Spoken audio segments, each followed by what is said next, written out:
My name is Vera Lockwood. I'm 35, the quiet one.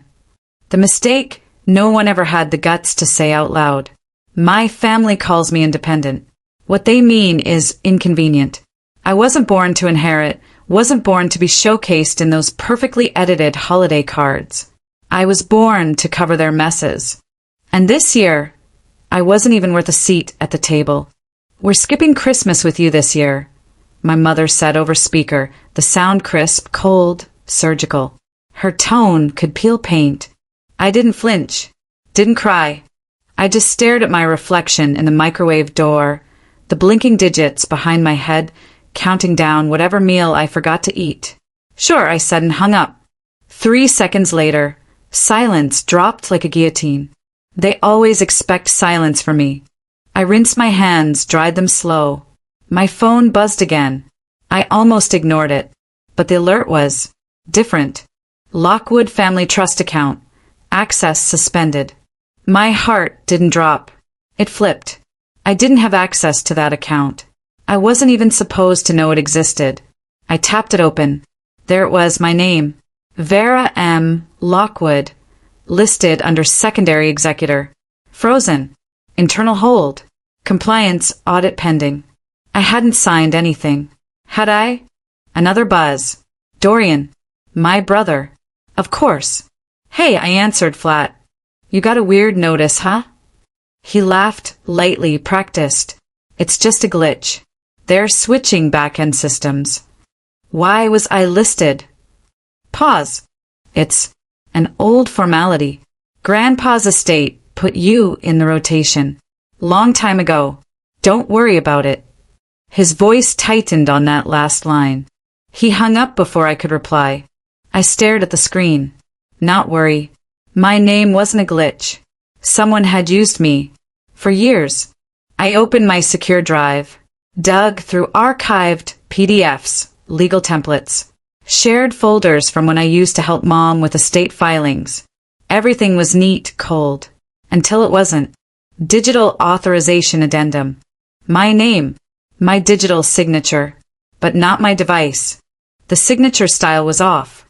Slanted. Rushed. Nothing like how I sign under oath. Someone had forged it. Someone in my family. The microwave beeped. I hadn't even hit start. Across the room, my Christmas tree blinked, cheap lights from Target, blinking out of sync. Behind the glass, my reflection looked strange, hollow, ready.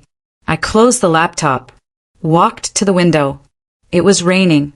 San Diego didn't do rain well, but tonight it matched. I whispered the words out loud, just once, to the empty room. She built a vault to keep me out, and just locked herself in with me. I didn't sleep. I didn't try. I sat in the blue glow of my laptop, the screen divided into folders that hadn't been touched in years. Back when I used to help Margot organize her digital paperwork. She called me her little assistant. I didn't realize I was helping her build a cage. Every document was a thread, and every thread led deeper. I followed the name of the trust, Lockwood Consolidated Holdings, through old estate files. I cross-checked timestamps, IP logs, revision histories. Most people don't think metadata matters. Most people aren't me. At 2:12 a.m., I found the first anomaly. A subsignature authorization form, filed under a hidden folder marked, archived, 2008. The document had my name on it, my electronic signature, a notary stamp, and a MAC address that wasn't mine. That document granted secondary executor rights in the event of incapacitation or sudden death of primary trustees. A quiet clause, rarely triggered, but it meant I had real legal standing if the trust ever went to war with itself. And someone had forged me into that position. People don't lie for fun, I muttered. They lie when the truth costs more. Click. Another folder. Emergency Trigger Protocol. The exact file name from the alert I'd received. Buried inside, a clause labeled Guardian Lock. In the event of irregular executor access or fraud suspicion, Assets under Lockwood Trust will be suspended until the system identifies the intrusion point. I stopped breathing. It wasn't a glitch. It wasn't a back-end error. The trust was booby-trapped. And someone, likely me, just triggered it. Cut to black screen. A buzz. Phone. Luke Royce. I hadn't spoken to him in over 4 years. He used to handle private investigations for my mother, background checks, quiet threats, NDA enforcement. I hesitated, then answered. Vera, he said low. Gruff. Tired. You're looking in places you shouldn't be. That's funny, I said. So are you. He sighed. You don't know what you've stepped in. That's the thing, Luke. I think I do. Pause. He lowered his voice. This isn't about you anymore. It's about them keeping control. Click. End call. Every sound felt sharp after that. The radiator clicked like a trigger. The street lamp outside flickered like a strobe. My neighbor's footsteps sounded like they were in my hallway. I shut the laptop, pushed back from the desk. If you stare into the vault long enough, it starts staring back. I needed a second pair of eyes.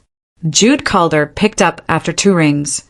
He was the only one I trusted to look at this with both intelligence and no family loyalty. Ex-litigator turned whistleblower defense.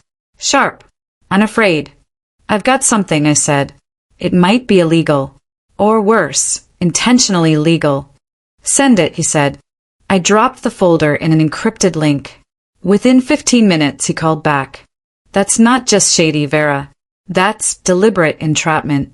If someone knew you'd eventually dig and planted forged documents, they could spin this as internal fraud. I didn't forge anything. I believe you, but it's not about the truth. It's about the story they tell first. I felt it then. Not fear. Focus. They weren't scared I'd break in. They were scared I'd remember I belonged there. New email ping. From Dorian. Subject, you're making this worse. Let it go. The trust will re-enable once you step back. This doesn't have to get messy. They always say that right before it gets bloody. A new plan clicked into place. I reopened the alert window. Trigger point was a login attempt at 2:04 a.m. same minute I opened the metadata tag. They had eyes on the back end. They were watching me as I was watching them. A chill slid down my spine like a blade. I locked down my drive, wiped local traces, packed my laptop. I grabbed my car keys. Outside, the wind had picked up. Palms bent sideways under the weight of the rain. Lights flickered on balconies. I got into the car, started it, pulled out into the dark. Rain slashed the windshield. Halfway down the block, headlights flared in my rear view. I changed lanes. They did too. Faster. Stoplight. I gunned it through yellow. They stayed with me. Another turn. Still there. Finally, I pulled into a lit CVS parking lot. Parked crooked. Got out. Walked straight inside without looking back. I browsed. Breathed. They didn't follow. When I came back out, empty lot. No car. No tail. But I wasn't wrong. They wanted me to know I was being followed. It's never the threat you see that takes you down. It's the one that makes you think you're still in control. I stood in the lot for a beat and whispered to myself. She built a system to keep me out and just locked herself in with me. The morning tasted metallic. I hadn't slept. The back of my neck prickled, like I'd been wired into something overnight. I poured coffee. Black. No time for sweetness. The power balance had shifted. The account was frozen. My name was on record. And my family was watching me unravel, maybe hoping I'd do it loud enough to discredit myself. Instead, I hit record. The camera on my laptop blinked red. My reflection stared back. No makeup. No filters. Just me, framed by the cheap lines and the blinking router light behind me. My name is Vera Lockwood, I said, voice steady. And if you're seeing this, something has already gone wrong. Cut scene. I didn't upload it. Not yet. But the message was there. Insurance. A digital ghost that would haunt them if I vanished. My phone rang. Unknown number. I hesitated. Picked up. Vera Lockwood. Male voice. Measured. Calm. Threatening in how not threatening it sounded. Speaking. This is Daniel Hughes with Royal Pacific Bank. I'm calling in regard to account. I stopped listening because I could hear something else. A faint double click on the line. A relay. Someone was listening in. I'm not discussing anything until I speak to counsel, I said and ended the call. I stared at the screen. I once read. I muttered to myself, that power isn't stolen. It's returned to whoever finally remembers they had it. Then I called Jude. Did you tell anyone about the files? No, he said immediately. Why? They're on to us. I told him about the call. The click. The tail. He paused. Then we go bigger. Public. Public. We drafted a motion. A formal inquiry into fiduciary manipulation. It wouldn't win a case, but it would light a match. We scheduled the submission for December 24th. Poetic. I sent the email to the regulatory board, attached the metadata trail, scrubbed every device, double encrypted the evidence. I even mailed a hard copy to myself, just in case. Then I went home. It was 9:13 p.m. when the sound hit. Glass. Shattering. Not from inside. From the balcony. I froze. Lights off.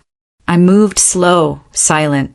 Years of slipping past arguments taught me how to disappear. I grabbed the fire poker from beside the heater. My heart pounded. A shadow moved across the hallway mirror. Reflected. Wrong angle. Someone was inside. I stepped out. Raised the poker. Nothing. The living room was empty. Drawer open. Laptop gone. Nothing else touched. Not the TV. Not my phone. Not my wallet. Just the laptop. They knew exactly what they were looking for. I exhaled, sharp. The kind that burns coming out. Then I smiled. Because I had a decoy. That wasn't the real hard drive. That was the public copy. Let them take it. Let them think they won. I texted Jude one word. They moved. He replied instantly. Move faster. I didn't sleep that night. I sat in the dark with the fire poker across my lap, watching the blinking light of the router, wondering if they were still inside the building. People don't knock in this war. They break windows. Morning came gray and full of fog. Coastal December. The kind that makes the world feel like it's been erased around you. I got dressed. Black jeans. Leather jacket. Boots with steel toes. Then I walked straight into the Lockwood downtown office. The receptionist froze when she saw me. Miss Lockwood, your mother's not in. I'm not here for her. I walked past, swiped an old badge I still had. It didn't beep. Figures. But the security guard on duty? He didn't stop me. Because some names still echo in these halls. Up the elevator. 15th floor. The Trust Records room. Locked. I pulled the USB drive from my pocket. This one had the real evidence. I slid it into the backup computer at the receptionist's desk. Password request. I typed in the name of Margot's dog. Access granted. Inside, the server logs, backdate trails, revision notes, internal chat transcripts. And a name I didn't expect. Elara Winters. The family accountant. Quiet. Efficient. Always at the table, but never in the picture. Her login was the last one before the trigger protocol activated. Why would she? A sound behind me. Click. I turned fast, but the hallway was empty. Too empty. My gut twisted. I yanked the drive, shoved it into my jacket, and walked out like nothing had happened. Back on the street, the city buzzed like nothing was wrong. But I knew better. Because someone had broken in, taken what they thought was power, and now they knew I had more. They don't want to talk, they want me erased. I didn't go home. I went higher. Rooftop bar, gas heaters hissing, glass clinking. San Diego pretending nothing was wrong. Below me, the city moved like a rumor.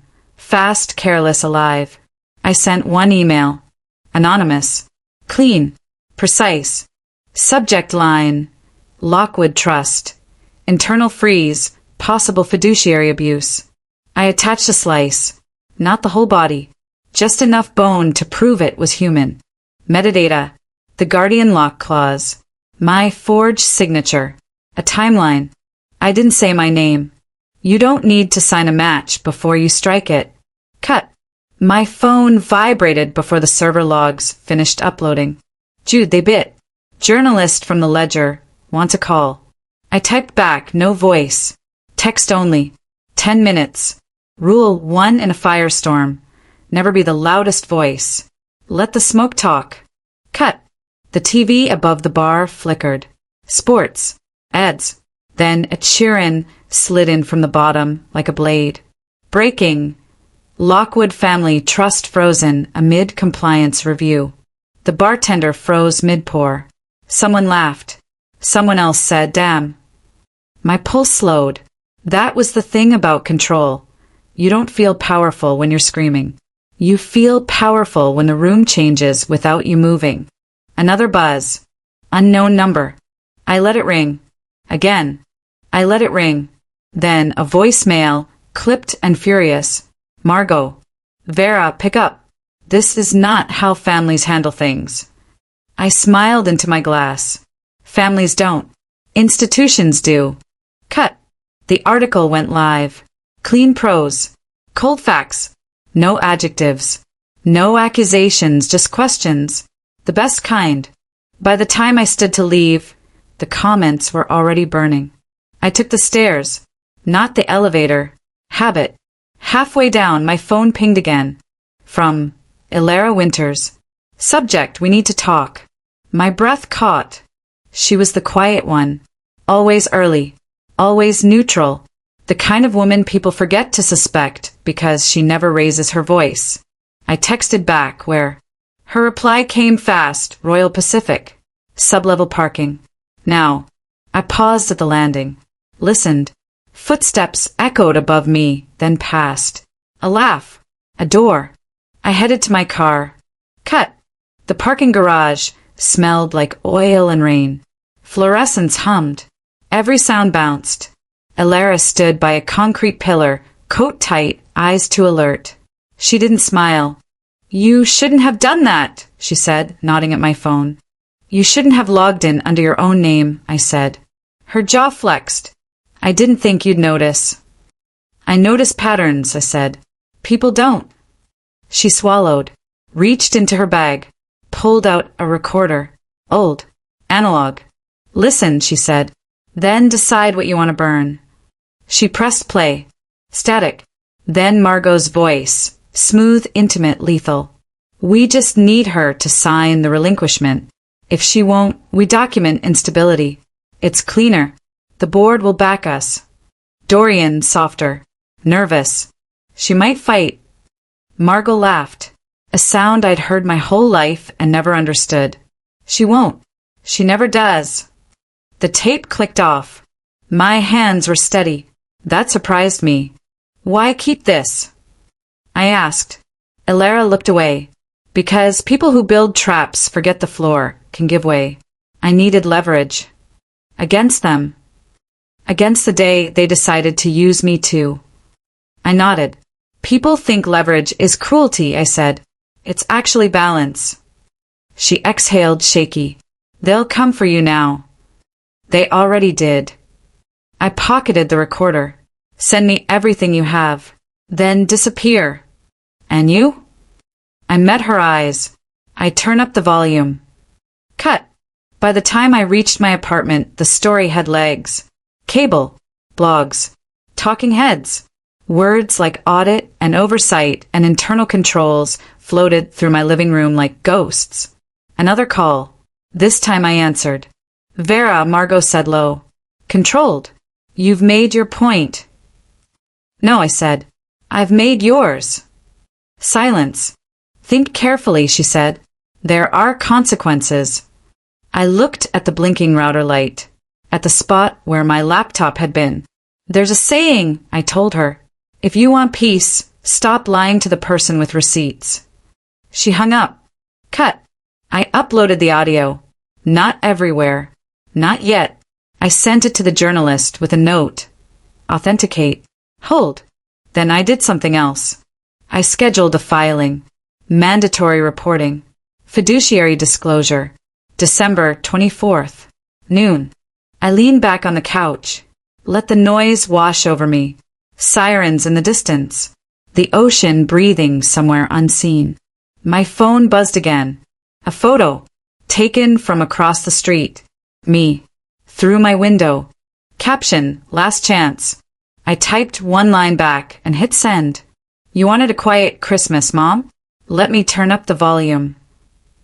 The backlash came fast. Too fast. By morning, the tone had shifted. Headlines softened. Words like alleged and family dispute crept in.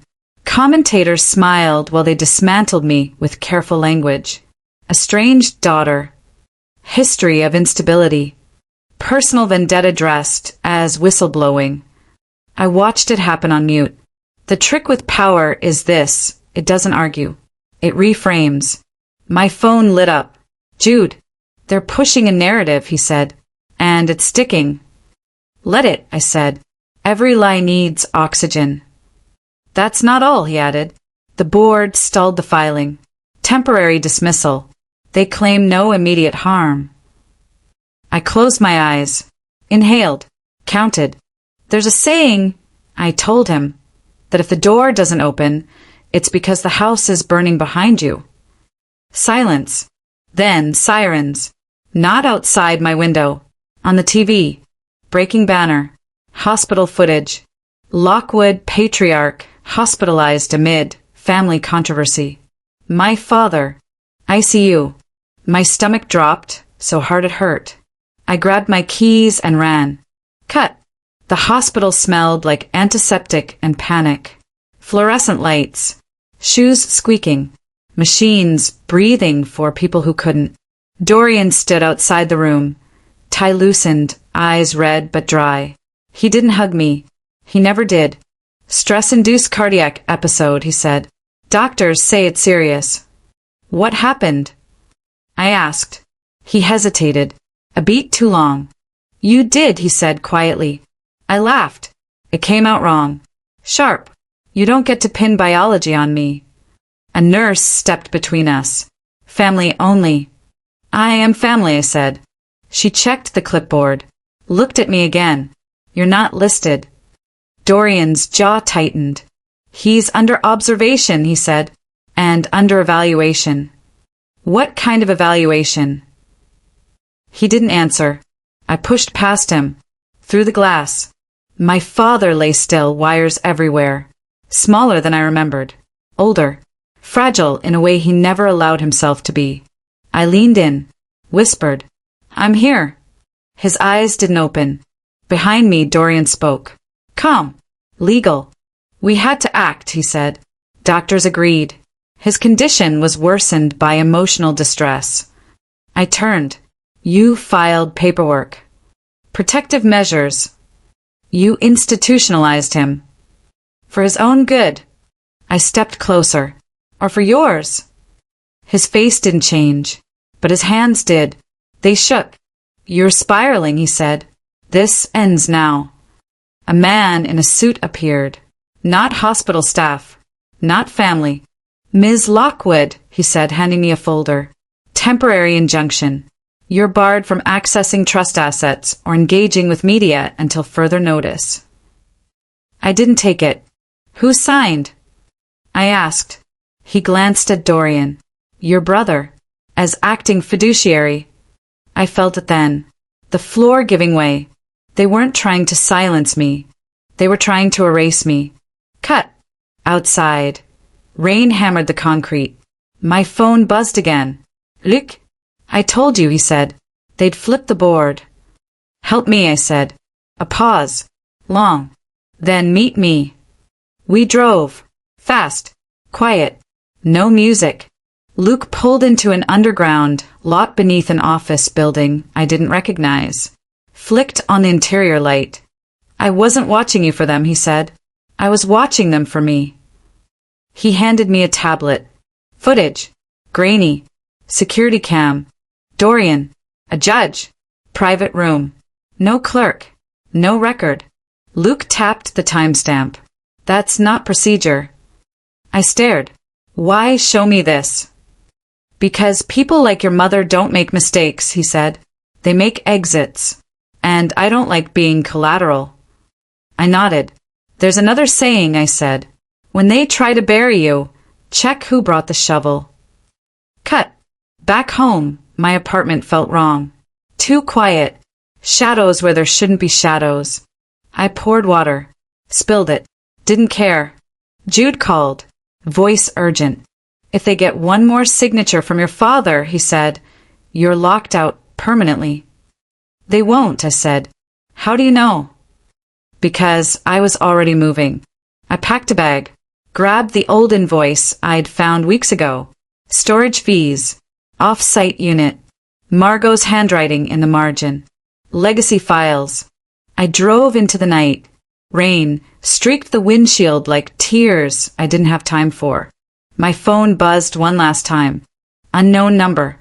Text only. You should have stayed quiet. I replied with one sentence. They want to bury me while I'm still breathing. I've got one shot left, and it won't be quiet. The storage unit was colder than I expected. Dust-covered, industrial lighting flickering like it hadn't been touched in years. Boxes, crates, and 2 tall filing cabinets lined the walls. I didn't need to guess which one held it. I knew the sound. My mother's voice. Her writing. Her old system. It took me 6 minutes to find the black binder marked WS. Not Winston, as everyone thought. Winter Settlement. Inside, photos. Statements. Transfers. Copies of a private memo between the Lockwood Trust's founding members. And at the center, a notarized letter. My father's signature. In bold, revocation of executor privileges from Dorian Lockwood. Granting interim fiduciary rights to Vera Lockwood, effective only upon medical incapacitation. I stopped breathing. They'd lied to me. He hadn't cut me out. He had trusted me. The air was still, but something shifted. A presence. I turned fast. Luke stood in the doorway. Pale. Silent. I figured you'd find it, he said. He stepped inside. Closed the metal door behind him. I tensed. How did you know? Because your father told me to protect it. I stared. You were working for him. He nodded. He suspected your mother was planning something. Something that went deeper than power plays. Like what? He hesitated. Then, like wiping you out completely. Financially. Legally. Publicly. My blood went cold. I opened the final envelope. Inside, a thumb drive. I plugged it into my laptop. Footage. Not grainy this time. Clean. Clear.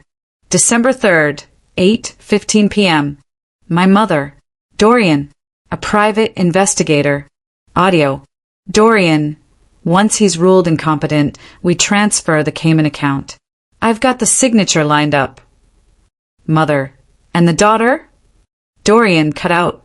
Permanently. I pressed pause. My hands were shaking. They were planning this for months, Luke said. Even hired a digital forger to replicate your father's handwriting. You knew. I suspected. My voice broke. Why help me now? Because I'm tired of being a pawn. Cut. The courtroom was quiet, but the tension was razor sharp. Jude stood beside me. The opposing counsel fumbled with exhibits. Judge Monroe, stone-faced, arms crossed, read the file we'd submitted. Video, audio, affidavit from a hospital administrator confirming my father had not been declared legally incompetent. The judge exhaled sharply. This is damning. My mother didn't speak. She just watched me, like she always had. Calculated. Cold. The ruling came swift. All fiduciary control of the Lockwood Trust shall be returned to Vera Lockwood. An immediate freeze is to be placed on any offshore accounts transferred after December 1st.